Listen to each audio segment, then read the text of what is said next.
그리스도를 본받아라고 하는 기독교의 고전이라고 불리는 책이 있습니다. 성경 다음으로 많이 읽혀진 책으로 평가받을 정도로 번역도 많이 되어지고 수많은 사람들에게 영적인 감화를 준 책입니다.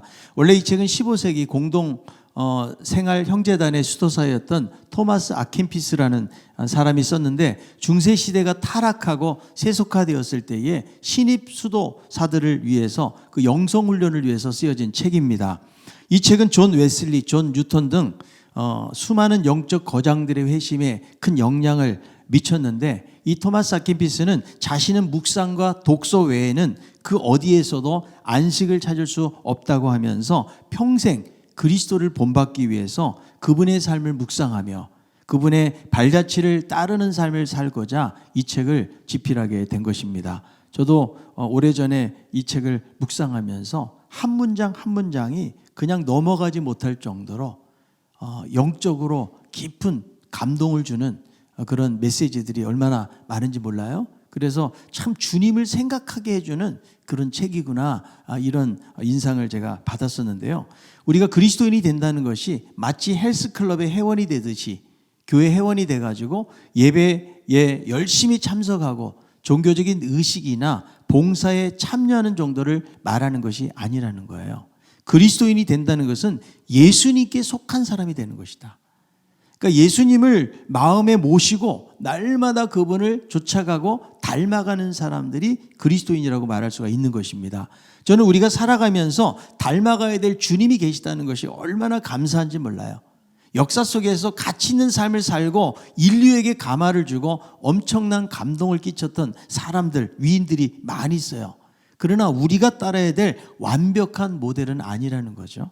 여러분, 인물을 다루고 있는 위인 정기들을 보면은 그릇된 행동이나 결점 같은 것은 찾기가 어렵습니다. 어렸을 때부터 남달랐다는 것을 강조하고 무언가 다른 사람들보다 아주 탁월하고 비교할 수 없는 그런 삶을 살았다라는 그런 내용들이 줄을 이루고 있습니다. 그런데 사실 여러분, 예수님의 삶은 너무나 초라하게 시작이 되죠. 이사야 예언처럼 마른 땅에서 나온 뿌리 같고 풍채도 적고 우리가 흠모할 만한 아름다운 것이 없는 분이에요. 이 세상에 오셨는데 태어날 곳이 없어서 마국간에서 태어나시고 가난한 가정에서 태어나서 30년 동안 평범하게 지내시다가 3년 동안 공생애를 마치시죠. 그리고 세상을 떠나갈 때는 무덤도 없었고 자기가 가진 것 하나 없는, 그저 로마의 사형수로 비참한 죽음을 맞이하게 된, 그러니까 인간적으로 볼 때는 대단하지도 않고 초라하고 본받을 것도 없을 것 같은 그런 삶을 사셨던 거죠. 그럼에도 불구하고 예수님은 완벽한 사람이면서 하나님이시기 때문에 우리가 따라야 될 진정한 모델이 된다는 것입니다. 사람은 아무리 대단한 삶을 사는 것 같지만 불완전해요. 다 결핍을 가지고 있다는 거죠. 완벽한 삶을 살아갈 수가 없다는 거예요. 그래서 우리들의 삶의 모델이 되기가 어렵다는 거죠. 성경에도 위대한 인물들이 많이 나와요. 아무리 믿음이 좋은 것 같아도 다 실수하고 약점들을 가지고 있다는 것입니다.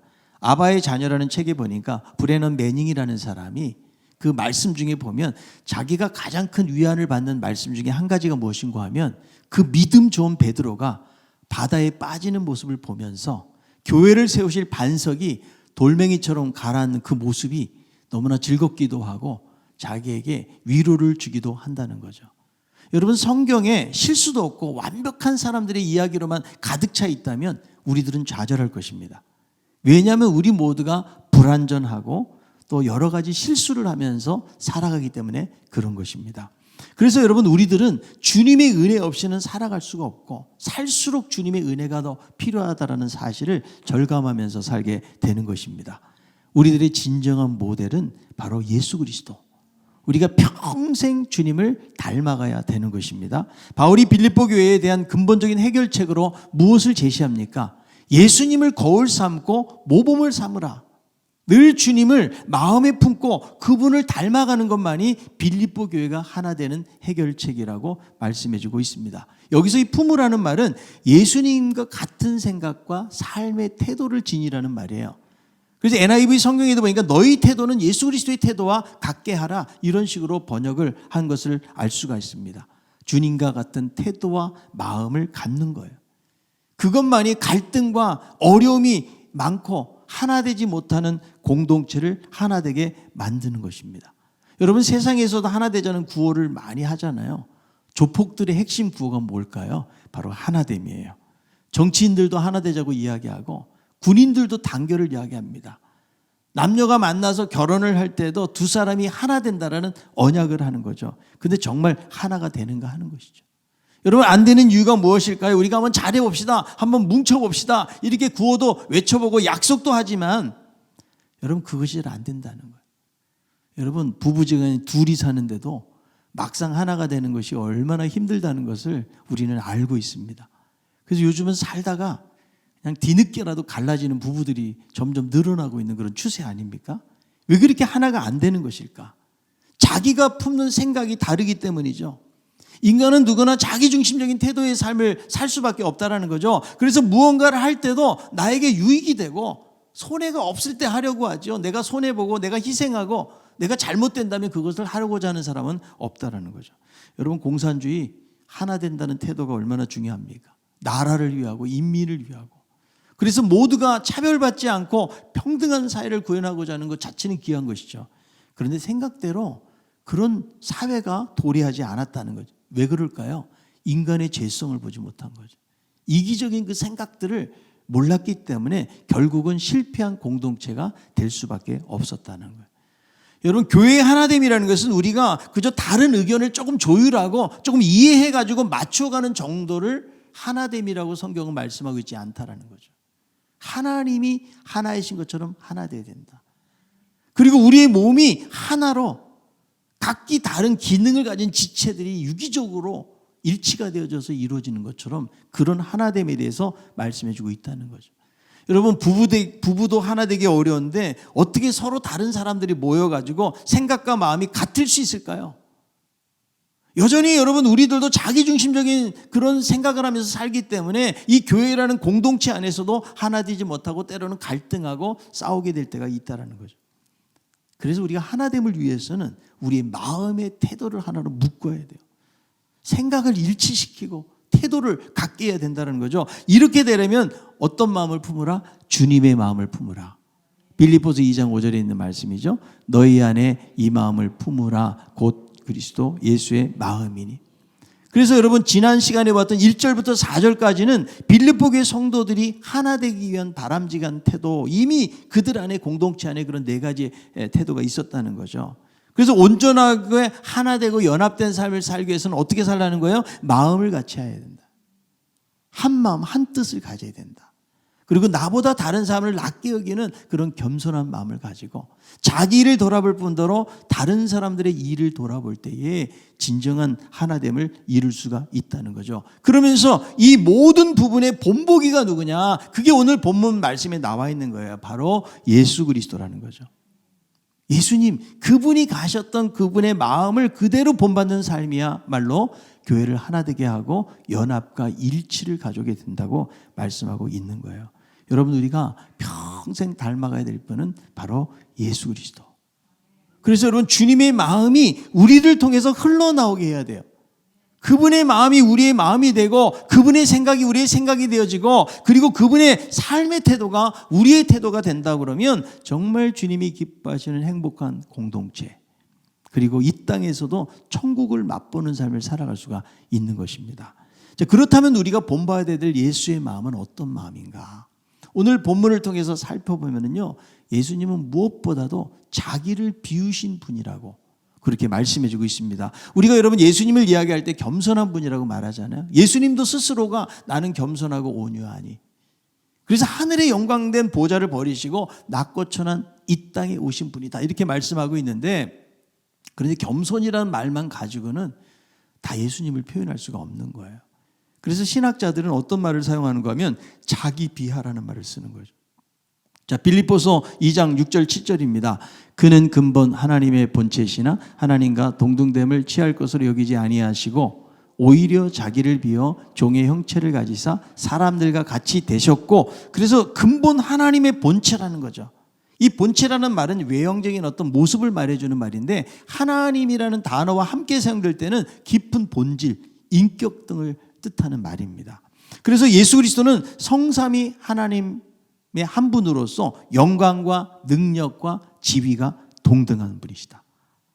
여러분, 예수님이 성부 하나님에게 종속되어 있거나 낮은 지에 있는 분이 아니라는 거죠. 우리는 예수님을 하나님의 아들이라고 말하죠. 예수님께서 하나님을 아버지라고 부르잖아요. 어떻게 여러분 아들이 아버지보다 높을 수가 있겠어요?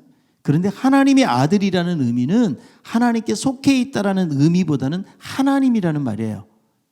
사람의 아들은 사람이죠. 여러분, 그런 의미로 사용을 하고 있는 것입니다. 그래서 예수님은 하나님과 비슷한 분이 아니라는 거죠. 이 땅을 살아가면서 높은 수준의 의로움을 가지고 살고 다른 사람들보다 뛰어나고 탁월한 삶을 살았던 어떤 현인, 어떤 인간을 말하는 것이 아니고 그분 자체가 하나님이시다.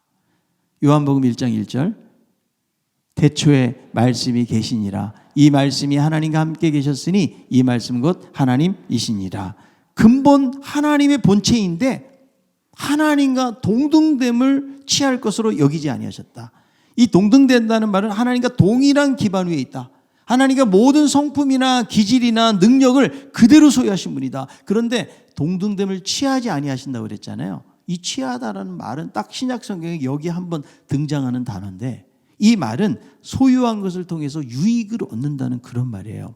그래서 여러분 고대사에서 전쟁을 하잖아요. 그럼 전쟁에 대한 전리품들이 나옵니다. 목숨을 바쳐서 싸운 대가기 때문에 이 전리품 가져가는 건 너무 당연한 거예요. 그래서 전쟁에서 승리하면 패배한 나라에 대해서 무엇이든지 요구할 수 있는 상황인데 이것을 자기의 것으로 취하다 이런 의미예요. 자기의 것으로 취하지 아니한다는 거죠.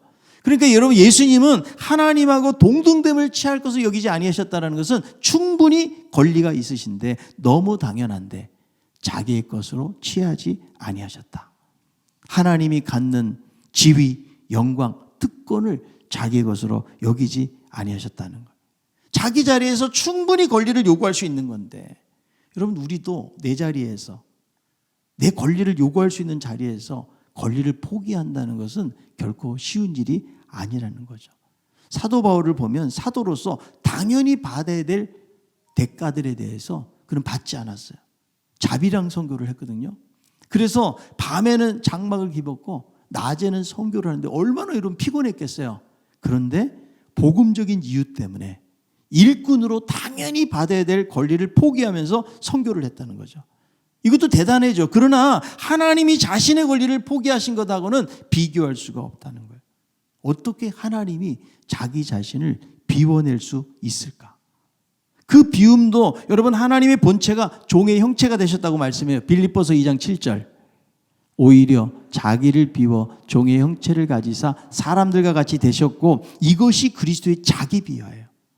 자기 하나님의 본체이신 주님께서 그 모습을 가지고 있는데 종의 형체라는 존재 방식이 변화가 된 거죠. 그분은 여러분 성육신 사건을 통해 가지고 자신의 신성은 변함이 없으신데 스스로를 제한시키고 있는 거예요. 그래서 이 땅에 오셔서 마귀에게 시험을 받잖아요. 여러분 돌이 변해서 떡이 되게 하라. 충분히 하실 수 있는데 예수님 안 하시죠. 성전 꼭대기에서 뛰어내리라고 그래도 예수님 뛰어내리지 아니하시나. 시험을 친히 받으시고 사람들의 고소 고발 그 가운데서도 전능성을 발휘하시거나 능력을 사용하지 않으세요. 십자가에서도 일반 사형수처럼 그대로 그것을 다 받으시는 모습을 볼 수가 있어요. 그래서 예수님은 사람들처럼 똑같이 목마르고 배고프고 피곤하시고 인간이 겪는 과정들을 그대로 다 겪으셨다. 그래서 주님은 사람의 모양 어떤 외형만 취하신 것이 아니고 정말 사람이 되신 거죠. 하늘 보좌에만 앉아서 그냥 구경만 하신 것이 아니고 친히 사람이 되셔서 이 땅에 내려오셨다는 거예요. 이거는 여러분 회사 회장님이 평사원이 됐다 뭐 이런 정도를 말하는 게 아니에요. 저는 이런 상상을 해봐요. 만약에 우리가 강아지가 된다면 어떻게 될까? 한번 생각해 보셨나요? 요즘은 애완견이라는 말 안 쓰고요. 동반견이라고 그래요. 강아지 호텔도 있고요. 요즘은 장례식도 치료 줍니다. 그리고 엄청 주인 잘 만나면 호강을 해요. 야, 나도 참 개처럼 저렇게 호강하면서 살면 얼마나 좋을까. 사랑받으면서 어디 나가서 뭐 노동할 일도 없고 편하게 주인의 그냥 사랑만 받으면서 그렇게 살아가지 않아요? 미국의 리오나 헥슬리라는 할머니는요, 자신의 동반견 8살 된 트러블이라는 개에게 유산을 110억을 남겼어요. 여러분, 사람보다 낫지요? 개도 좀 될 만하지 않습니까? 그런데 개가 되고 싶지는 않아요. 어찌 하나님의 형상으로 만들어진 인간이 저렇게 개가 될 수 있을까? 개를 사랑할지는 몰라도 개가 될 수 없다. 그래서 사람들은 산책할 때에 항상 개보다 앞서가요. 왜냐하면 개보다도 못한 사람이 되지 않기 위해서. 개랑 같이 걸어가지고 개 같은 사람이 되는 거예요. 그것도 듣기 싫어한다는 거죠.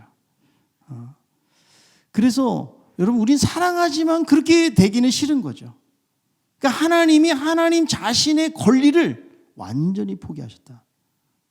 그리고 인간이 되셨는데도 인간 중에서도 가장 연약한 종의 모습으로 이 세상에 오셨다라고 증거하고 있는 거죠. 자, 마가복음 10장 45절에요.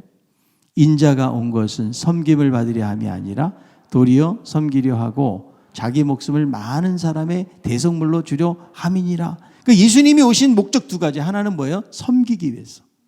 또 하나는 자기 목숨을 주시기 위해서 오셨다라고 말씀하고 있다는 거죠.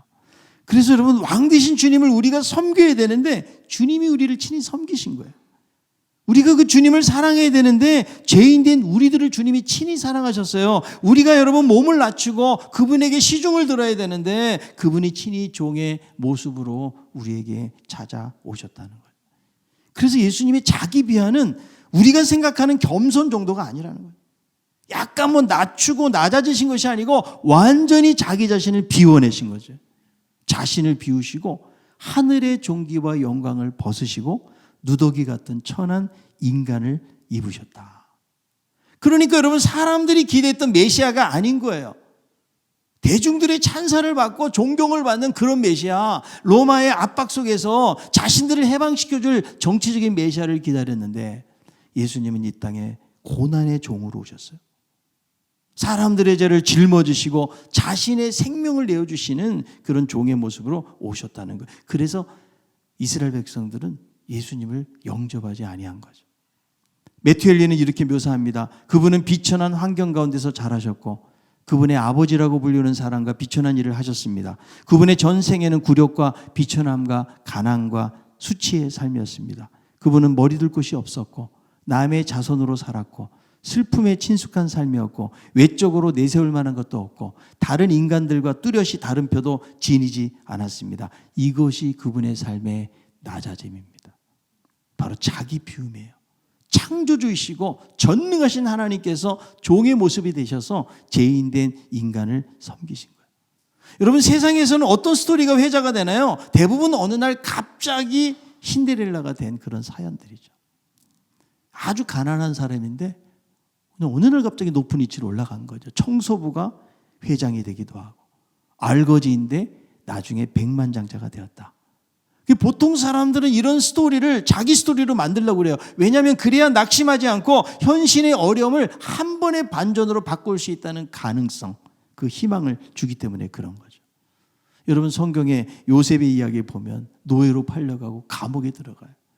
그런데 애국 제국의 총리로서 역할을 하는 이 극적인 스토리가 얼마나 좋아요. 여러분, 다니엘은 포로로 잡혀가잖아요. 대바벨론 제국의 총리가 되고 나라가 몇 번 바뀌는데도 계속적으로 영향력을 미치면서 그런 간직에서 활동을 합니다.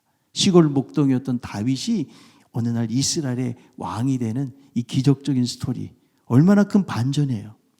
그래서 여러분, 우리들도 믿음 생활을 잘하면 나는 현재는 힘들고 어렵지만 고생 끝에 낙이 온다, 이런 희망을 주기 때문에 우리 모두가 다 그런 스토리를 원하고 있다는 거죠. 그런데 예수님은 완전히 반대의 스토리라는 거예요. 우리가 상상할 수 없는 높은 곳에서 가장 낮은 인생의 밑바닥을 향해서 오신 거죠. 영광스러움에서 수치스러운 곳으로 권력자가 약자가 된 거예요. 절대적인 왕이 종이 된다는 그런 이야기. 이 종으로 오신 예수님을 여러분 누가 따르고 싶어 하겠어요? 과거에 여러분 이주일이라고 하는 유명한 코미디언 있잖아요. 그분이 부른 노래 내용이에요. 혹시 기억하는지 모르시겠지만 얼굴이 못생겨서 죄송합니다. 얼굴이 잘났으면 앞줄에 섰을 텐데 풍채라도 좋았으면 어깨라도 폈을 텐데 그래도 남자라고 울지도 못하고 가슴에 쌓인 한을 풀기 위해서 이제는 조용히 뭔가를 보여주겠습니다. 뭔가를 보여주고 싶습니다. 그래서 여러분 우스꽝스러운 걸음걸이하는 모습이 지금도 생각이 나잖아요. 못생겨서 죄송합니다. 원조가 바로 예수님이에요. 성경의 예언을 보니까 풍채도 없고 볼품이 없고 흠말 만한 것이 하나도 없다. 예수님이 30대 초반에 사역하시는데 사람들은 예수님이 한 50살쯤 되었다라고 여길 정도로, 그 정도로 인간적인 매력이 없는 분이에요. 자, 그런데 여러분 이주일 씨가 못생기긴 했지만 그야말로 그 당대의 최고의 인기와 명성과 돈을 가졌던 사람이죠. 그런데 예수님은 철저한 자기 비하로 멸시와 천대를 받으셨다는 거예요. 이사야 53장 3절이에요. 그는 멸시를 받아 사람들에게 버림받았으며 강고를 많이 겪었으며 질고를 아는 자라. 마치 사람들이 그에게서 얼굴을 가리는 것 같이 멸시를 당하였고 우리들 기이 여기지 아니하였도다. 사람들에게 멸시와 천대를 받으신 거죠. 여러분 왜 이스라엘 백성들이 예수님을 죽였을까요? 하나님이 아들로 왔는데 너무 답답하고 무능한 거죠. 정말 주님이 능력이 없으신 분이세요. 그분에게는 측량할 수 없는 능력이 있으시지만 사람들이 볼 때 너무 만만하고 부족한 모습을 보였기 때문에 그런 거예요. 그래서 예수님의 자기 비하는요 다 이해할 수가 없어요. 그런데 주님은 우리를 사랑하시고 구원하시기 위해서 스스로 낮아지시고 종의 자리에까지 오신 거죠. 로마서 5장 8절 우리가 아직 죄인 되었을 때에 그리스도께서 우리를 위하여 죽으심으로 하나님께서 우리에 대한 자기의 사랑을 확증하셨느니라. 아직 우리가 정말 칭찬받고 사랑받을 만한 존재가 아니었다는 거예요. 에베소 2장에 보니까 본질상 진노의 자녀들이었는데 아직 죄인이고 아직 연약했고 아직 원수가 되었는데 하나님은 자신의 아들을 우리에게 보내심으로 우리를 사랑하셨다. 사랑의 증명을 우리에게 보여주신 거죠. 그래서 예수님의 자기 비하로 인해서 우리들의 구원이 이루어진 거예요. 빌립보서 2장 8절 사람의 모양으로 나타나사 자기를 낮추시고 죽기까지 복종하셨으니 그 십자가의 죽으심이라. 예수님의 자기 비하의 증거가 뭐예요? 사람의 모양이 되었다는 거죠. 근데 초대교회 이단 중에서 가장 큰 이단이 영지주의라는 이단인데요. 이 영지주의는 어떻게 거룩하신 하나님이 인간의 몸을 입고 이 땅에 올 수 있느냐는 거예요. 그래서 예수님의 인성을 받아들이지 않았어요. 예수님의 신성, 하나님의 아들이라는 사실만 받아들였던 그런 이단인데요. 예수님은 두 가지가 다 있으신 거예요. 신성과 인성. 그분은 참 하나님이시면서도 참 인간이셨다. 왜냐하면 우리의 구원 사건은 참 하나님이면서 참 인간일 때만 이루어지는 거예요. 여러분 만약에 하나님이시기만 한다고 그래서 예수님이 그러면 어떻게 십자가에서 죽을 수 있나요? 신은 죽을 수 없잖아요. 만약에 예수님이 하나님이 아니고 인간이기만 한다면 어떻게 되겠어요? 인간이 어떻게 죽음을 깨트리고 부활 사건을 통해서 일어날 수가 있겠어요? 안 되는 것이죠. 그래서 하나님이면서도 인간이어야 구원의 역사가 일어나는 거예요. 여러분 세상에는 이런 스타일의 구원의 스토리가 없어요. 그냥 인간이 열심히 노력해가지고 어떤 구원에 이르자 이런 거지. 세상의 종교는 다 그래요. 우리가 예수 그리스도를 유일한 그분으로 받아들인 이유가 뭐예요? 참 하나님이면서 참 인간이기 때문에 이 구원의 역사를 이루는 조건을 만족시키기 때문에 그분 안에 진정한 구원의 역사가 있다라고 이야기하고 있는 거죠. 그래서 사람의 모양으로 나타나셔서 자기를 낮추시고 십자가의 형벌을 받으신 거예요. 그래서 예수님은 로마에서 가장 악명 높은 범죄자들에게 가해지는 이 중형 십자가를 받으셨는데 가장 수치스럽고 고통스러운 십자가를 통해서 우리의 모든 죄를 용서해 주신 거예요. 갈라디아서 3장 13절 우리를 위하여 저주를 받은 바 되사 율법의 저주에서 우리를 속량하셨으니 기록된 바 나무에 달린 자마다 저주 아래 있는 자라 하였음이라. 우리를 위하여 대신 예수님이 저주받으셨는데 여러분 신명기에 보니까 나무에 달린 자는 저주받은 자는. 그래서 우리를 속량하시기 위해서 대신 저주를 받으신 거죠. 여러분 십자가는 하나님께서 우리에게 주신 최종적인 사랑의 표현이에요. 이 십자가 때문에 구원이 이루어지고 하나님과 우리 사이에 그리고 사람과 사람 사이에 막힌 담이 허물어진 거예요. 여러분 지금 빌립보 교회의 문제 같은 마음을 품지 못하고 서로 좋은 감정을 갖지 못하고 있는 이 교회. 이 안에 지금 다툼과 허용이 있는 건데 이 문제 해결책이 뭐라는 거예요? 주님의 마음을 품으라. 주님의 낮아지심과 자기 비하의 정신을 가지라는 거예요. 여러분, 왜 하나 되지 못하고 싸우는 것일까요? 왜 다툼이 있고 왜 허용이 있고 왜 서로를 존중하지 못하는 자리에 있는 것일까? 우리 안에 예수 그리스도의 마음이 없기 때문이다. 그래서 여러분, 우리들은 관계의 문제가 생길 때마다 누구를 생각해야 돼요? 주님을 생각해야 돼요. 그분의 겸손함, 자기 비하, 하늘의 영광을 버리시고 나 같은 죄인을 위해서 이 땅에 오셨던 그 예수님, 그 주님의 은혜를 생각하잖아요. 다툼과 시기는 사라지는 거예요. 톨스토이는 말합니다. 장미꽃이 그 아름다움을 자랑하지 않듯이 꽃은 살아있지만 그의 아름다움은 자랑하지 않는다. 물은 그가 담길 그릇을 가리지 않는다. 겸손은 자기 자신을 부족한 인간이라고 생각하며 자신의 선행을 자랑 삼지 않는 데부터 시작되어진다. 사람은 자기 내면을 깊이 파고들수록 자기 자신은 세상에서 아무런 가치가 없는 인간이라는 생각을 갖게 되어진다. 여러분, 우리가 왜 그렇게 살지 못하는 것일까? 주님의 마음과 생각이 우리 안에 없기 때문에. 여러분, 내가 주인 되어서 이 세상을 살아가기 때문이 아닌가요? 주님이 우리의 주인이 되시고 그분이 우리 안에서 충만하게 거하시게 되잖아요. 그분의 마음이 품어지는 거예요. 다른 사람을 이해하게 되어지고 존중하게 되어지고 용납하게 되어지는 거예요. 여러분, 나보다 남을 낮게 여기는 게 쉬운 게 아니잖아요. 내가 여러 가지 객관적인 것으로 봤을 때 훨씬 이 사람보다 나아요. 그런데도 주님은 이 사람을 더 낮게 여기고 존중해 주라는 거예요. 여러분, 공동체 안에서 왜 싸움이 일어날까요? 심지어는 교회 안에서도 싸움하는 교회들이 많거든요. 왜 다 예수 믿는데 왜 우리 가정에서 여러분 싸움이 막 일어나게 되어지는 것일까요? 왜 괴롭고 서로 원망하는 일들이 일어나는 거예요? 우리 안에 주님의 마음이 없기 때문에. 그리고 이 마음을 품으라. 주님이라면 과연 어떻게 하셨을까? 그래서 여러분, 우리는 여러 가지 상황을 만날 때마다 주님께서 겪으신 일들을 생각해 보라는 거예요. 자기 비하, 낮아지심, 종처럼 되시고 십자가를 지셨던 그거를 우리가 바라보아야 된다는 거죠. 여러분, 우리의 생각을 예수님에게 초점을 맞추잖아요. 우리의 삶에 대해서 놀라운 삶의 전망과 변화를 갖게 되는 거예요. 우리가 주님의 마음을 갖잖아요. 공동체의 화평이 찾아오고 하나님의 나라가 이루어지게 되는 거죠. 여러분, 주님은 십자가에 죽기까지 복종하셨잖아요. 하나님은 예수님을 다시 부활시키시고 영광을 회복시켰다고 성경은 말씀해요. 빌립보서 2장 9절부터 11절입니다.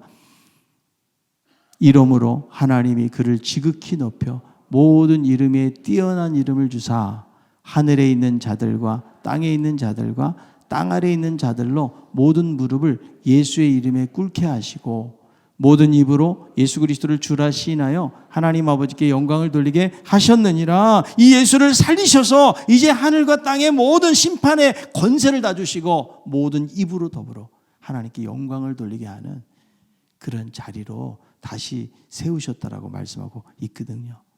여러분, 우리들도 주님처럼 낮아지면 주님이 우리를 높이시는 거예요. 우리가 여러분 높아지고 싶다고 해서 높아지는 것이 아니에요. 세상은 어때요? 자기가 높아지기 위해서 자기 가시예요. 없어도 있는 채 하고요. 몰라도 아는 채예요. 자기 힘을 가지고 뭔가 다른 사람을 조종하고 지배하고 다스리려고 해요. 그러나 여러분, 우리가 가져야 될 마음은 이런 세상적 방식이 아니라는 거예요.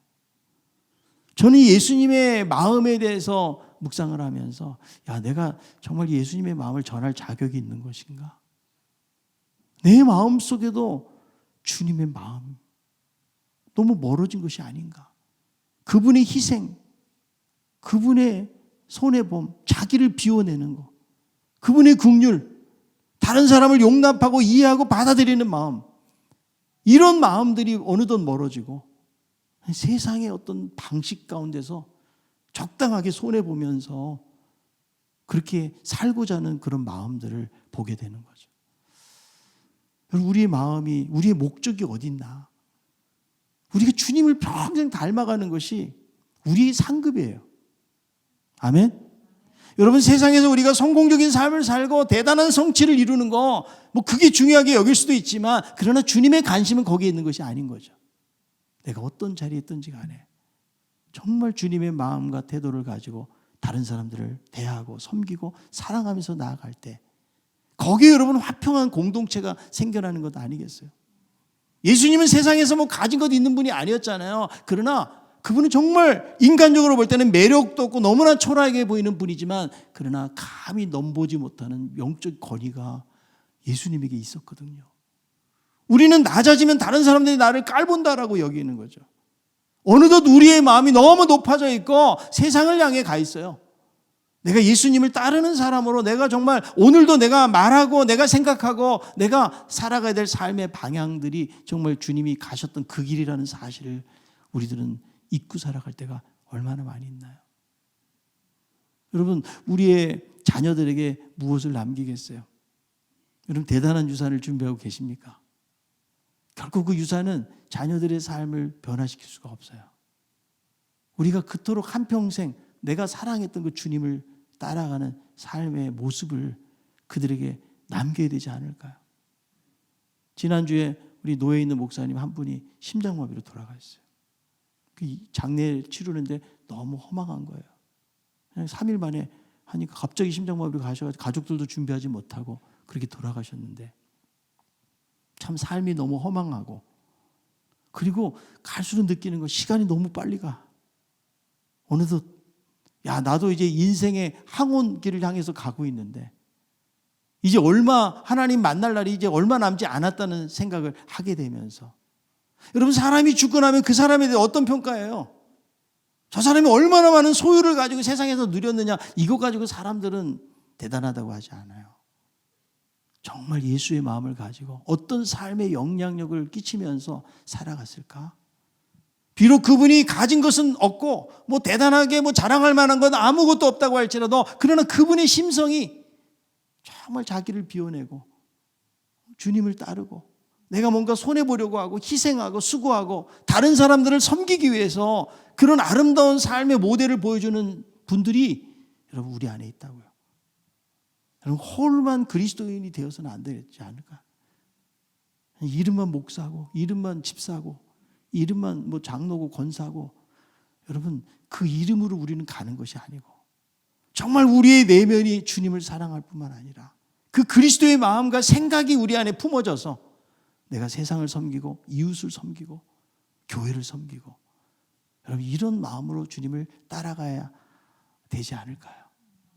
우리는 너무 참지 못하고 용납이 잘 안 되고 이해가 잘 안 되고 좀 기다려주고 무언가 다른 사람들 좀 성장시키고 내가 좀 손해보는 일이 있더라도 좀 예수님처럼 참아야 되는데 안 돼요. 그게 너무 조급하고 뭔가 내 거를 욕망대로 이루려고 하는 마음들이 여전히 우리 안에서 있기 때문에 주 앞에서 낮추라.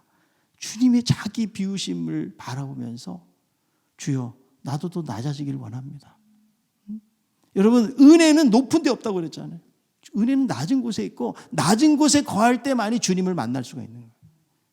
그 낮아지셨던 주님이 우리 인생의 진정한 모델이 되고, 빌립보 교회에 일치가 안 되고 서로 합하지 못하는 이런 모습 속에서 예수 그리스도 그분의 마음을 품는 것만이 교회 공동체를 하나 되게 할 수 있다는 이 말씀이 오늘 우리 한 사람 한 사람에게 들려줘서 하나님 우리 가정에서 내가 주님의 마음을 품기를 원합니다. 내가 교회에서 내가 만나는 사람들에게, 내가 직장에서, 내가 사회 어디서 누구를 만나든지 간에 정말 예수님의 마음을 보면서 정말 예수 믿는 사람이 저런 삶을 살구나. 물론 우리는 실수도 하고 약점도 많고 부족하고 넘어지기도 해요.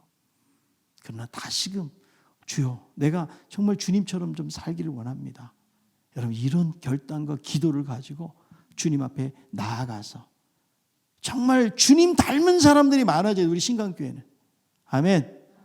세상적으로 잘 되는 사람 하나님은 별로 관심이 없어요. 거기에요. 얼마나 나를 닮은 사람들, 나처럼 생각하고 나처럼 기도하고 나처럼 그렇게 삶을 나누고 섬기는 그런 예수 닮은 그리스도인들, 진짜 예수쟁이들, 그런 사람들이 늘어나기를 주님이 원하시지 않을까.